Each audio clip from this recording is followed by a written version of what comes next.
Sang Sepuh dalam kisah Langit Membara di Bumi Jampare disajikan oleh Haravana Record.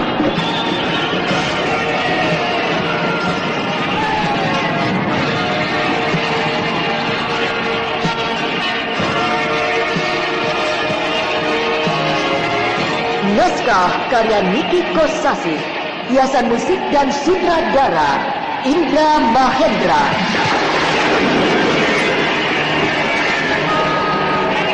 Daya tarikmu bukan pada wajahmu yang cantik, tapi pada keseluruhan bentuk tubuhmu yang sinta, terutama bibirmu yang menantang.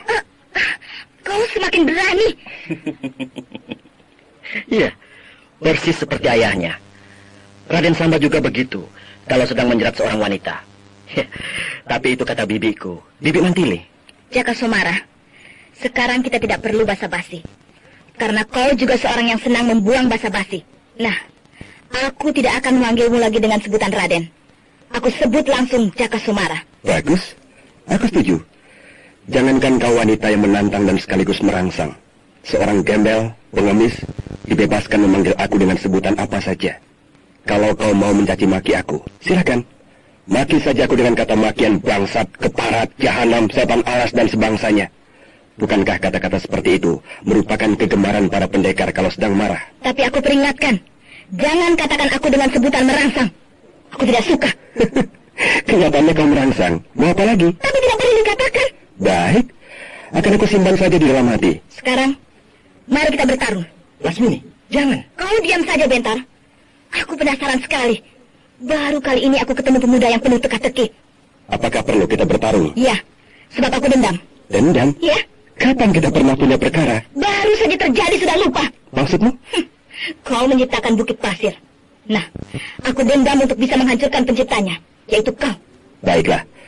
Tidak ada Mantili, musuhnya aku tebas.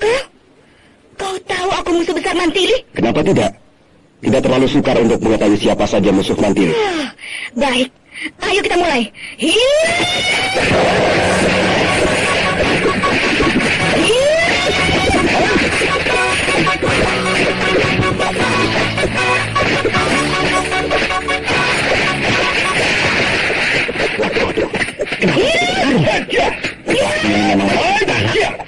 Bumbunya bertambah, bukannya menjadi arif.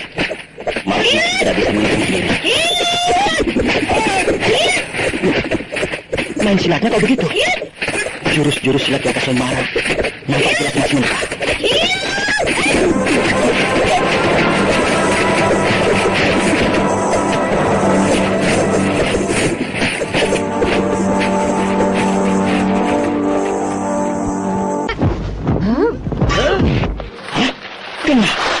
Hanya 30 jurus. Jaka Somara terpelanting. Pundaknya kena pukul. Dan dia tertunduk di tanah. Nampak kesakitan dia. Bangun. Bangun. Jangan pura-pura tidak bisa silat. Aku menyerah. Siapa mau percaya? Baru 30 jurus, kau sudah menyerah. Ayo bangun. Perlihatkan yang sebenarnya. Jadikanlah pertarungan ini sebagai pertarungan yang berarti. Jangan hanya karena aku perempuan, lantas kau mengalah. Ayo, bangun. Aku tidak bohong.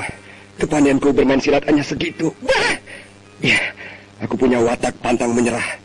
Tapi meskipun begitu, aku selalu bersikap jujur di dalam mengakui keunggulan orang lain. Dan biarpun kau seorang perempuan, tapi kau lebih unggul daripada aku, maka aku wajib mengakuinya. Banyak alasan. Jangan tutupi kepura-puraanmu dengan kepintaranmu memutar lidah. Terserah kau mau apakan aku. Aku pasrah. Hei, kau ini pendekar macam apa, ha? Punya ilmu kadikjayaan tingkat tinggi, bisa menciptakan bukit pasir, tapi hanya sekali gebrak, menyerah. Aku rasa kau bukan orang gila. Tadi sebelum bertarung kau marah. Aku katakan kau cantik tapi picik. Tapi kenyataannya memang begitu, bukan? Keparat! Jangan bikin aku gelap mata.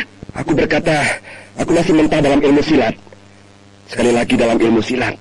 Nah, kau bisa dengar dengan jelas. Aku baru sadar. Benar-benar aku picik. Tingkatanmu dalam ilmu silat memang masih dangkal. Masih mentah. Tapi dalam ilmu kadikjayaan, kau sudah mencapai tingkat tinggi. Begitu bukan? Nah, seharusnya kau menyadarinya sejak tadi. Baiklah. Dengan demikian, kau menantang aku dalam penggunaan ilmu kadikjayaan. Ayo, mari kita mulai. Aku ladeni. Iya.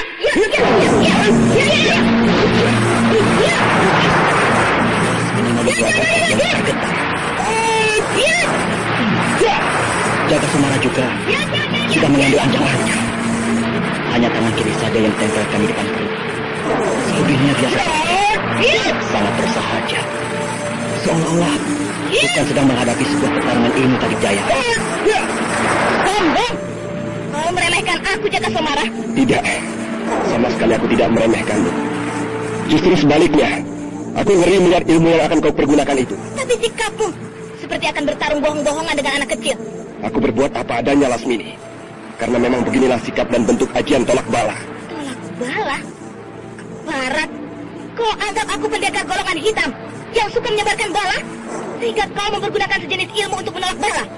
Masalahnya bukan kau dari golongan hitam atau bukan. Tapi ilmu yang kau pergunakan itu jelas sekali mengandung racun. Asap yang mengepul yang keluar dari jari-jari tanganmu itu berwarna kebiru-biruan, mengandung racun yang bersifat membinasakan. Jadi aku harus mempergunakan ilmu penangkal racun, yaitu ajian tolak bala. Yang aku pergunakan, ajian cakar getar, ilmu kadijayaan ciptaan guruku, tokoh dari golongan putih. Sejak tadi sudah aku katakan, masalahnya bukan dari golongan hitam atau bukan, tapi watak dari ilmu itu yang mengandung racun. Racun itu bala. Kenapa kau betah banget jadi orang tolol? Berdebah. Baru kali ini ada manusia yang berani berkata picik dan tolol kepadaku. Mantili musuh besarku tidak pernah berkata seperti itu. Tahan! Hiya!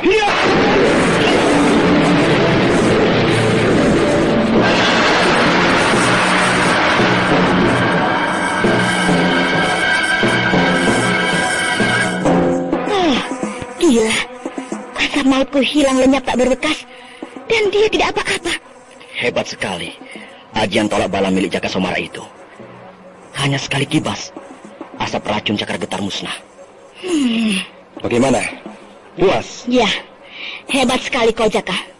Dengan mudah, kau bisa memusnahkan asap racun ajian cakar getar. Hanya kebetulan saja. Baik, ayo kita teruskan. Sekarang tahan ajian Waringin Sungsang. Lasmini, jangan mempergunakan ajian Waringin Sungsang. Benta, apakah kau tidak lihat bahwa Jaka Sumara ini ilmunya sangat tinggi? Benar. Tapi dia bukan musuhmu. Tidak pernah kau punya perkara dengan dia. Bahkan dengan pihak ayahnya juga tidak. Jadi tidak perlu kau membunuhnya dengan ajian Waringin Sungsang. Bentar, maaf. Aku mohon kau mengerti. Ini menyangkut kehormatan seorang pendekar. Lasmini. Jangan terlalu peka terhadap tata cara yang berlaku di dunia rimba persilatan. Aku perempuan jalang. Aku perempuan petualangan cinta. Banyak sudah orang-orang mencaci maki aku. Bahkan mengutuk aku. Aku pernah dicaci maki oleh Mantili habis-habisan. Dan aku terima caci maki itu. Tapi pemuda ini, yang bernama Jaka Sumara, dia tidak mencaci maki aku. Juga tidak mengutuk. Akan tetapi kata-katanya yang diucapkan dengan lemah lembut 1.000.000 kali lebih menyakitkan dari caci maki. Ya, baiklah. Saudara Jaka Sumara, aku harap kau sudah pergi meninggalkan kami. Jangan di antara kita saling menanamkan bibit permusuhan. Kalau saya ingin pergi, maka saya akan pergi. Dan kalau ingin datang, maka saya akan datang. Nah, itulah saya. Sudahlah. Jangan banyak basa-basi. Ayo teruskan bertarung. Bertarung ilmu kadijayaan. Aku penasaran sekali. Tadi dengan mudah kau bisa memusnahkan salah satu ilmu andalanku, ajian cakar getar. Tadi sudah aku katakan, hanya kebetulan saja. Mungkin sekarang juga akan kebetulan. Dan kalau kau kebetulan bisa menahan ajian Waringin Sungsang, maka akan aku gempur kau dengan ajian Serat Jiwa. Dan kalau kau kebetulan bisa bertahan terhadap ajian Serat Jiwa, aku gempur lagi dengan ilmu Lampah Lumpuh. Dan kalau kau juga kebetulan lagi bisa bertahan terhadap ilmu Lampah Lumpuh, ya, terpaksa aku tingkatkan dengan senjata pamungkas, yaitu ilmu Cipta Dewa. Dan seandainya terjadi kebetulan lagi, kau bisa mengalahkan ilmu Cipta Dewa, maka semuanya sudah selesai. Aku akan menyerah. Menyerah pada seorang tokoh paling dikjaya yang kebetulan.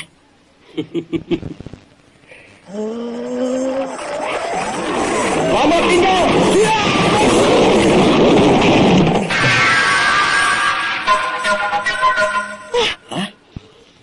Barat, dia melarikan diri, masuk kembali ke dalam tanah. Hmm. Apa maksudnya? Kenapa dia tidak mau meladeni aku? Kenapa tiba-tiba kabur, melarikan diri? Apakah dia hanya memiliki satu ilmu kadikjayaan saja, sehingga ketakutan melihat aku tidak main-main untuk bertarung sampai ke tahap mengadu jiwa? Atau aku harus waspada? Ya, mungkin dia mau menyerang dari dalam tanah. Tidak, Lasmini. Tidak? Ya, dia sudah berkata selamat tinggal. Berarti benar-benar berniat pergi meninggalkan kita. Sialan, dia membuat aku semakin penasaran. Lasmini, sudahlah. Tidak perlu memperpanjang perkara. Jangan menanam bibit permusuhan dengan dia. Di balik kemarahanku, aku merasa tidak masuk akal. Dia bisa masuk ke dalam tanah? Iya. Ilmu apa yang dimilikinya itu, sehingga dia bisa amblas masuk ke dalam tanah. Dan tanah bekas dia amblas pertamanya terbongkar, tapi setelah dia hilang lenyap di telan tanah, tertutup kembali. Tidak berbekas sama sekali. Iya. Itulah ilmu nurus bumi. Ilmu nurus bumi? Iya. Jaka Somara pasti mewarisi ilmu nurus bumi dari ayahnya Raden Samba. Sebab Raden Samba terkenal hanya satu-satunya pendekar yang bisa nurus bumi, yaitu amblas masuk ke dalam tanah. Tapi tentu ayahnya itu memperoleh ilmu yang aneh seperti itu dari orang lain. Mungkin gurunya? Menurut Bibi Mantili, Raden Samba memperoleh ilmu nurus bumi dari gurunya yang bernama Rakrian Mantri Mangkubumi di Kerajaan Sanggam. Oh, kalau begitu dia seorang bangsawan. Hebat sekali. Jarang ada bangsawan yang memiliki ilmu kadikjayaan tingkat tinggi yang berwatak ganjil. Sebelumnya, beliau seorang pendekar juga. Kemudian mengabdi pada Kerajaan Sanggam. Karena ilmunya sangat tinggi, maka beliau mendapat pangkat yang tinggi di pasukan perang Kerajaan Sanggam. Ya, dan hanya punya satu murid tunggal, yaitu Raden Samba, ayah kandung Jaka Somara. Yang aku cemaskan sekarang, tentu dia akan mencari Rai Paksi Jaladara. Jangan takut, Bentar. Paksi Jaladara kemana-mana tidak pernah sendirian, karena Garnis selalu mendampinginya. Sebab Garnis tahu benar watak Paksi Jaladara yang penaik darah. Ya, mudah-mudahan Kak Garnis akan bisa melerai pertikaian antara Jaka Somara dan Paksi Jaladara.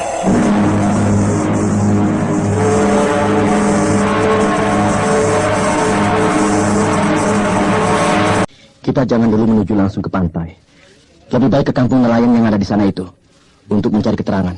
Iya.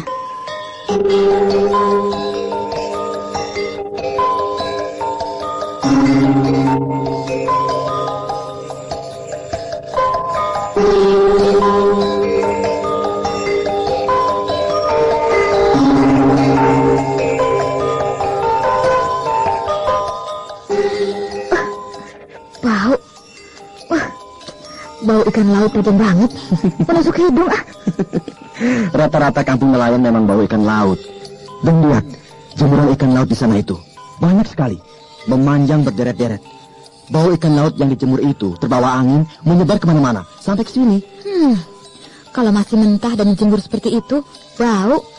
Tapi kalau sudah dimasak, enak. Aku doyan sekali sama ikan itu. Iya. Lihat. Ada apa? Ada orang. Ada orang saja ribut. Ini kan sudah dekat ke kampung nelayan. Ya tentunya kita akan bertemu dengan orang, para nelayan. Aku juga tahu. Tapi ini lain.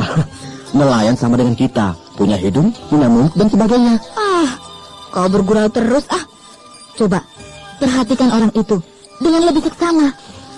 Hei, orang itu duduk di atas tonggak bambu. Nah, itulah mengapa aku mempermasalahkannya. Karena kelakuan orang itu menyita perhatianku. Iya, pasti orang itu sedang bertapa. Tapi caranya dia bertapa sangat ganjil ya. Duduk di atas sebuah tonggak bambu yang tertancap di tanah.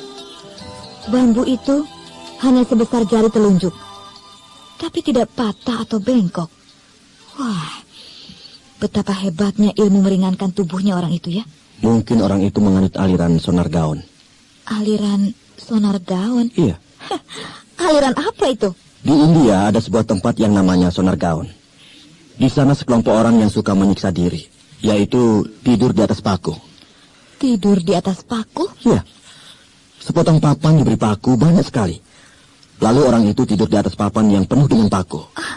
Terus pakai apa lagi? Ya, tidak pakai apa-apa lagi. Bahkan tidak pakai baju. Hanya pakai cawat saja. Loh, bisa rusak tubuhnya ditembus paku. Seharusnya begitu. Jangankan oleh paku, oleh jarum saja kulit kita bisa tembus. Tapi kenyataan orang itu tidak apa-apa.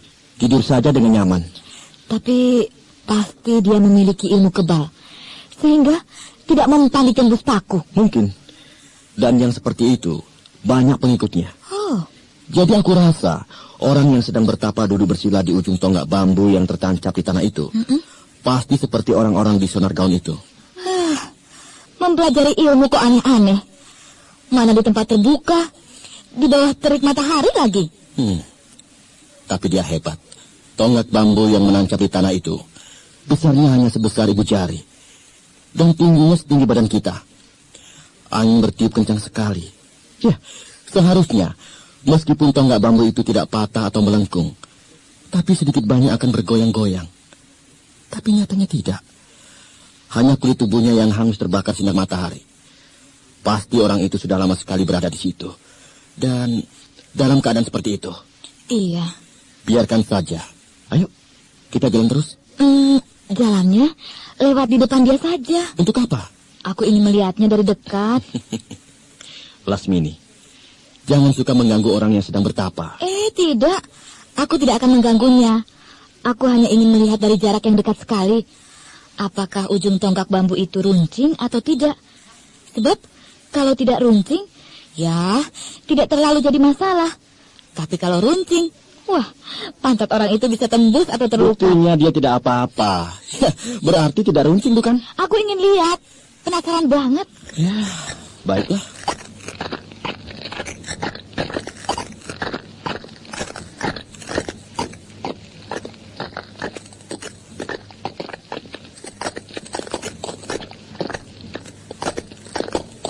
Tepat dugaanku. Ujung tonggak bambu itu tidak runcing, tapi tumpul. Bisa juga berarti orang ini tidak memiliki ilmu kebal. Iya, benar.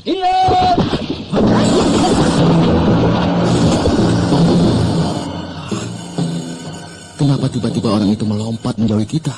Dan lihat, dia berdiri dengan tubuhnya yang gemetar. Wajahnya pucat sekali.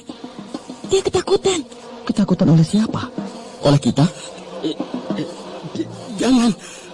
Oh, jangan. Jangan? Jangan apa? Jangan temui aku lagi. Cukup. Aku tidak mau lagi melakukan perbuatan biadab. Pergi kau manusia iblis. Pergi. Pergi. Saudara. Tenang. Tenang saudara. Aku memang bajingan. Tapi bukan bajingan seperti kau. Aku pembunuh bayaran. Aku mencari nafkah sebagai pembunuh bayaran. Aku pantang makan uang hasil merampok, memberas, judi dan main perempuan. Aku jadi bingung. Ngomong apa orang ini? Kau perempuan cantik sekali. Kau korban yang keberapa perempuan cantik? Korban yang keberapa? Apa maksudnya? Jauhilah laki-laki itu. Dia ganteng, tapi dia manusia iblis. Hah? Aku dikatakan manusia iblis? Berapa gadis yang jadi korbanmu manusia iblis? Lalu berapa pula janda yang kau seret ke lembah maksiat? Dan berapa orang wanita yang punya suami yang kau gelindingkan ke dalam lembah niska? Perempuan cantik ini juga pasti punya suami. Tapi kau rayu dengan rayuan setanmu. Kau memang pantas jadi penghuni dasar neraka manusia iblis. Wah. Berapa kali aku dikatakan manusia iblis? Wah, kasihan kau perempuan cantik. Kau sebentar lagi akan dicampakkan oleh dia. Nanti kalau sudah dia bosan dan kau sudah layu, kau pasti akan dibuang. Tenang saudara. Iya, mungkin Anda terlalu lama bertapa, jadi sangat letih, sehingga pikiran Anda dipengaruhi yang bukan-bukan. Iya, marilah kita berteduh dan minum. Kemudian saling memperkenalkan diri. Lalu ngobrol yang enak. Kau memang pandai bicara, Bentar. Tapi sekarang, jangan harap kau bisa mempengaruhi aku lagi, ha? Hah? Kau tahu namaku? Siapa yang tidak kenal Raden Bentar, manusia iblis dari Madangkara, penyebar malapetaka. Oh, aku tahu sekarang. Rupanya kau pernah berurusan dengan Bentar. Tapi Raden Bentar yang palsu. Jangan mengigau perempuan cantik. Aku tidak sedang bermain sulap. Ada yang asli dan ada yang palsu. Saudara, percayalah. Yang saudara ocehkan sejak tadi, berkali-kali menyebut manusia iblis, itu adalah Raden Bentar yang palsu. Nah, kalau yang ini, Raden Bentar yang asli. Percayalah. Kau yang linglung perempuan cantik. Dari tadi kau menyebutku perempuan cantik. Ya, tapi memang sudah lama aku cantik. Tapi juga, jangan disebut terus-terusan. Nanti aku jadi bangga. Sebut saja namaku langsung, Lasmini.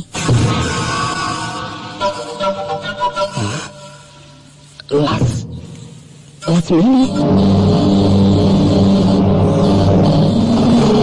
Kau Lasmini? Tokoh sakti dari Gunung Lawu. Julukanmu si kembang Gunung Lawu. Hei, kau tahu aku? Terlalu sering aku mendengar namamu. Tapi melihatmu langsung baru sekarang. Dan, ya, kau memang cantik. Tapi kasihan.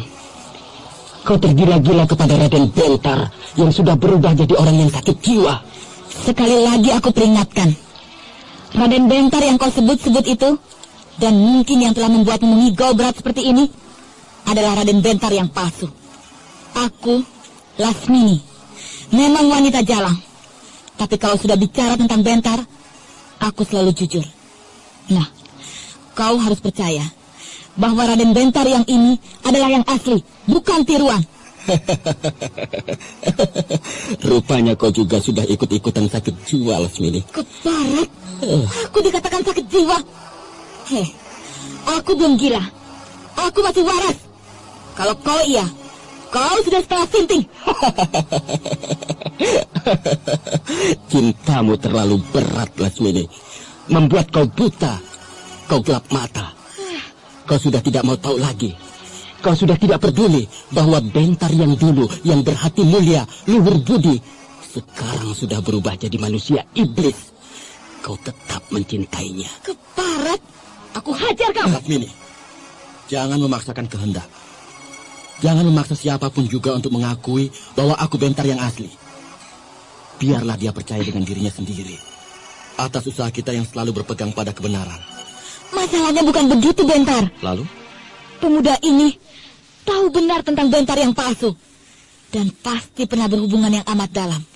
Nah, kita sangat memerlukan keterangannya. Kau benar. Tapi bukan dengan kekerasan untuk mengorek keterangan dari dia. Iya, baiklah. Kau saja yang maju. Kalau aku yang bicara terus, aku bisa marah-marah terus. Tanganku jadi gatal ingin bertarung. Baik. Saudara, sudilah saudara menyebutkan nama. Bentar, kau jangan bermain sandiwara. Main sandiwara? Kita berteman amat kental. Kita sering dijuluki dua sekawan manusia iblis. Nah, kau jangan bermain sandiwara berpura-pura tidak kenal dengan aku. Lupa. Ya, lupa lagi. Manusia iblis, banyak akal. Pergi kau manusia terkutuk. Kalau kau paksa juga aku untuk ikut lagi bersama dengan kau, terpaksa kita harus mengadu jiwa. Sabar. Mundur! Jangan dekati aku. Meskipun kau sakti, tapi aku tidak takut. Aku tahu, aku akan mati kalau bertarung dengan kau. Tapi bagiku lebih baik mati daripada kembali menjadi manusia terkutuk macam kau. Saudara, aku juga sama dengan kau. Aku sudah sadar, sudah insaf. Marilah sekarang kita kembali ke jalan yang lurus. Lupakanlah masa lalu kita yang buruk. Sekali lancung ke ujian, seumur hidup tidak akan percaya. Sampai mati aku tidak akan percaya pada kau. Pergi, tinggalkan aku. Kalau tidak, aku usir kau dengan ajian Braja Wikalpa. Marilah saudara, mari. Kita kembali ke jalan yang benar. Pergi kau manusia iblis, pergi! Siap!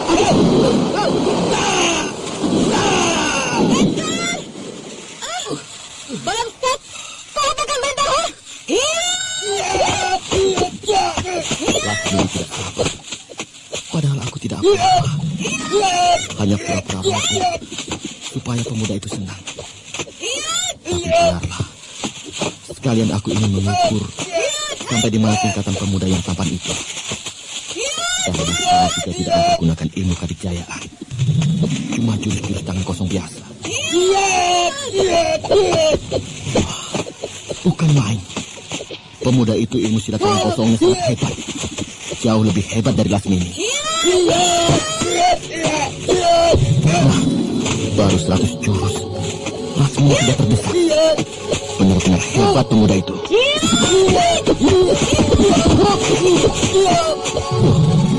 Kenapa pemuda itu menghentikan pertarungan? Biasanya menghentikan pertarungan pihak yang terdesak. Tapi pemuda itu yang lebih unggul. Lantas kenapa dia yang menghentikan pertarungan? Kenapa berhenti? Apakah kau mau meningkatkan pertarungan dengan mempergunakan ilmu kadijayaan? Cukup. Maafkan aku. Aku minta maaf kalau kata-kataku menyinggung perasaanmu. Aku tidak mau menanam bibit permusuhan dengan perguruan anggrek Jingga di Gunung Lau. Bagaimanapun juga, aku tidak akan menang melawanmu, sebab kau guru. Guru perguruan anggrek Jingga di Gunung Lau. Ilmu kau terlalu tinggi, setaraf dengan tuanku Brahma. Hei, kenapa kau cepat putus asa? Seorang pemuda semacam kau seharusnya punya tekad baja, pantang menyerah. Hidupku penuh dosa. Aku manusia terkutuk, berlumur dosa. Sekarang berilah aku kesempatan untuk menghapus dosa dengan berbuat kebajikan. Aku mohon, pergilah kalian. Biarkan aku di sini. Aku ingin menjadi manusia biasa dengan menjadi seorang nelayan. Aku sudah bosan bergelimang dengan uang dan harta, hidup dalam kemewahan. Sekarang, aku ingin jadi orang yang miskin, hidup seadanya. Tapi hasil keringatku sendiri, bukan hasil dari kejahatan. Saudara, 100 jurus tadi kita bertarung. Dan aku sudah bisa mengukur ilmu silat jurus tangan kosong kau. Dan kau sangat tinggi. Setaraf dengan para pendekar jurus silat tangan kosong kelas 1. Dan aku dengar tadi, kau menyebut bahwa kau punya ilmu kadijayaan. Ajian Braja Wikalpa. Nah, aku yakin itu ilmu kadijayaan tingkat tinggi. Tapi mengapa harus menyiksa diri dengan berkeinginan jadi orang miskin? Kalau kau ingin kembali ke jalan yang benar, jadilah seorang pendekar yang sejati. Menumpas kejahatan, menegakkan keadilan dan kebenaran.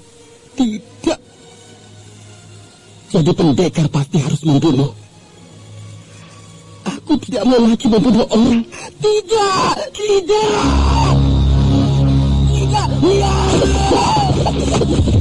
Hei, mau kemana? Tunggu! Wah, pemuda itu kabur. Dan Lasmini mengejarnya. Bahaya. Mereka bisa bertarung lagi. Aku harus melerai mereka.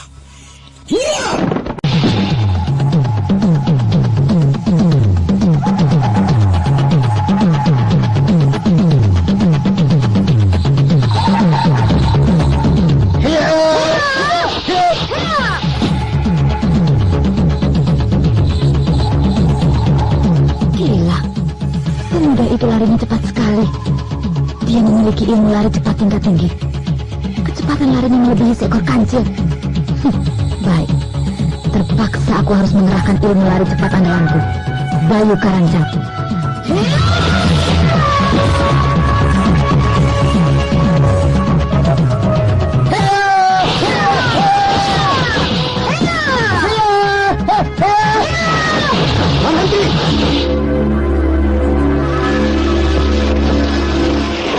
Berhenti. Bentar? Cukup. Aku minta kau mau mendengarkan perkataanku. Hah? Bentar? Bentar tiba-tiba sudah berdiri menghadang di depan pemuda itu. Di daerah mana ini?